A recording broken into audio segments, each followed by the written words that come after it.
Fire চলে এসেছি নতুন একটা ভিডিও নিয়ে। তো পুষ্পা 2 কিন্তু ধামাকা করছে, ধামাকার পর ধামাকা, সব রেকর্ড ব্রেক করে দিয়েছে। সব বলবো তোমাদের কি কি রেকর্ড ভেঙেছে এবং ফার্স্ট ডে কালেকশন কত হতে পারে, বক্স অফিস কালেকশন কত সব তোমাদের বলবো, ওভারসিজ থেকে কত হয়েছে সব তোমাদের বলবো। তো তার আগে যারা নতুন তারা অবশ্যই চ্যানেলটা সাবস্ক্রাইব করবে, একটা লাইক কিন্তু অবশ্যই দেবে। ওভারসিজ থেকে যেটা হয়েছে নর্থ আমেরিকা থেকে তোমার 2.7 মিলিয়ন এবং গালফ থেকে হয়েছে 3 লাখ, টোটাল হচ্ছে 4 মিলিয়ন, যেটাকে যদি আমাদের ইন্ডিয়ান রুপিস কনভার্ট করি তাহলে 3.38 করোড়। এটা কিন্তু চেঞ্জ হচ্ছে, মানে এত দ্রুত চেঞ্জ হচ্ছে। কালকে রাতে তোমাদের আমি বলেছিলাম যে ট্রিপল আর কিন্তু 58 অ্যাডভান্স বুকিং করেছিল, মানে নেট, এবং 54 কিন্তু করেছিল কালকে অ্যাডভান্স বুকিং, এবং কালকে ছিল 45 কোটি টাকা অ্যাডভান্স বুকিং পুষ্পা 2 এর। তো আমি ভেবেছিলাম আজকে কতটা হবে, বেশি করে 50-55 হবে, এরকম হবে আজকের দিনে। কিন্তু কালকে থেকে আজকে পুরো সব খেলা ঘুরে গেছে এবং কালকি সালার জওয়ান সব কিছু রেকর্ড ভেঙে দিয়েছে হচ্ছে আমাদের এই পুষ্পা 2।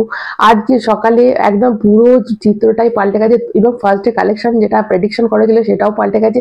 তো তোমাদের বলি যে তোমরা জানো যে 3Dটা ক্যান্সেল হয়ে গেছে, কারণ 3Dতে কনভার্ট করা, যেটা 2D থেকে 3D কনভার্ট করা, সেটা এখনো পসিবল হয়নি গোটা মুভিটা করতে। কারণ তোমরা জানো দুদিন আগে কিন্তু এই মুভিটা জাস্ট শেষ হয়েছে, এত তাড়াতাড়ি কিন্তু এই 3Dতে কনভার্ট করা পসিবল হয়নি, ওই জন্য 3Dটা তারা পুরোপুরি ক্যান্সেল করে দিয়েছে।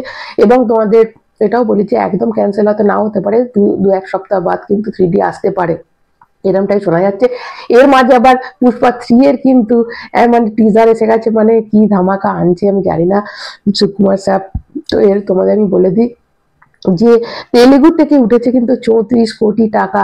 মানে আমি বলেছিলাম না যে প্রপার ভাবে যেটা যখনই অ্যাডভান্স বুকিংটা স্টার্ট হবে তেলেগু এই হাইপটা নেবে, তো সেই নিয়েছে। এবং তোমাদের বলি 7224টা শো হয়ে গেছে, এবং 2D যদি ধরা হয় 24 কোটি টাকা, এবং তামিলে 1.64, এবং আর সব আছে সেগুলো তোমাদের বলছি না। টোটাল যেটা হচ্ছে সেটা হচ্ছে 62 করোড়, মানে এটা কিন্তু সবগুলোকে কিন্তু ক্রস করে দিচ্ছে, ট্রিপল আর কে ব্রেক করে দিচ্ছে। এবং তোমাদের বলি একমাত্র 50-এর ওপর কিন্তু ছিল, 58 ছিল ট্রিপল আর এবং 54 ছিল কালকি, এবং 40 থেকে 50-এর মধ্যে ছিল কিন্তু সালার আর এই জওয়ান। তাহলে এদের সব অ্যাডভান্স বুকিং এ কিন্তু ব্রেক করে দিয়েছে। এবং অনিল তারানিকে মানে কি বলবো, অনিল তারানি যে ডিস্ট্রিবিউটর, এমনই সে যে কি ডিস্ট্রিবিউট করছে তোমাদের আমি বলি, 28,475টা শো শুধু পেয়ে গেছে। মানে শো চলবে গোটা ইন্ডিয়াতে, ভাবতে পারছো গোটা ইন্ডিয়াতে, মানে অনিল থারানি এই হচ্ছে ডিস্ট্রিবিউটার। Salute salute. ওয়েস্ট বেঙ্গলে তোমাদের যদি বলে দিই তাহলে 1023টা শো হচ্ছে, তার মধ্যে 185টা হচ্ছে ফিলিং পাস, 282টা হচ্ছে ফুল। এবার তোমাদের বলে দিই যে এই যে 62 অ্যাডভান্স বুকিং হয়েছে কোটি, এটা কিন্তু উইদাউট ব্লক, উইথ ব্লক হচ্ছে 77 কোটি টাকা।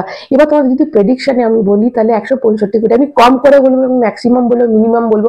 মিনিমাম তোমাদের যদি বলি যে হিন্দি থেকে যদি 55 করোড় ওঠে, যদি এটা মিনিমাম বলছি, এবং ধরো নেগেটিভ রিভিউ হলো বা কিছু হলো, আজকে রাত্রি 10টা থেকে কিন্তু সিনেমাটা প্রিমিয়ার হবে, স্টার্ট হবে, এবং তারপর থেকে কিন্তু রিভিউ স্টার্ট হয়ে যাবে। এবার আমি যদি ধরি, কম করেও ধরি, যদি 100 কোটি টাকা তেলেগু থেকে আসে, এবং আমি তামিলে যেটা আছে সেটাই ধরছি, এবং ধরো 50 লাখ আমি কানাডা থেকে ভাবছি, তেলেগু থেকে 100 কোটি হিন্দি, তাহলে টোটাল যেটা হচ্ছে 165 কোটি, এবং এর গ্রস হচ্ছে 190 কোটি। এবার ধরো ওভারসিজ থেকে যদি 10 মিলিয়ন প্রেডিকশন করা হচ্ছে, যদি 9 মিলিয়নও ধরি তাহলে যেটা 76 কোটি টাকা হচ্ছে, তাহলে টোটাল কিন্তু হচ্ছে গ্রস মিলিয়ে 260, এটা হচ্ছে মিনিমাম। আর ম্যাক্সিমাম যদি আমি ধরি তাহলে ধরো হিন্দিতে ধরো আমি 60 বা 65 ধরছি, এতে 150 ধরছি, তেলেগুতে 150 ধরছি, তাহলে সেটা দাঁড়াচ্ছে 290। এবার 290 যদি হয় তাহলে ধরো 10 মাইনাস প্লাস করে 300 কিন্তু হয়ে যাবে।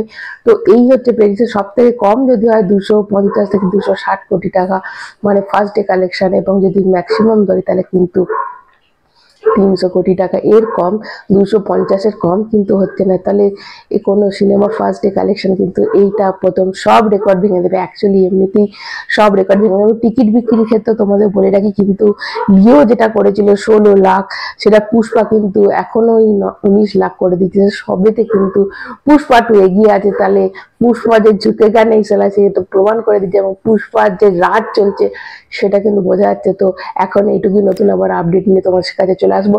প্লিজ চ্যানেলটাকে সাবস্ক্রাইব করে রাখবে যাতে এরকম ধরনের আপডেট তোমরা তাড়াতাড়ি পেয়ে যাও, এবং চ্যানেলটাকে লাইক অবশ্যই একটা করবে। এখনকার মতো টাটা।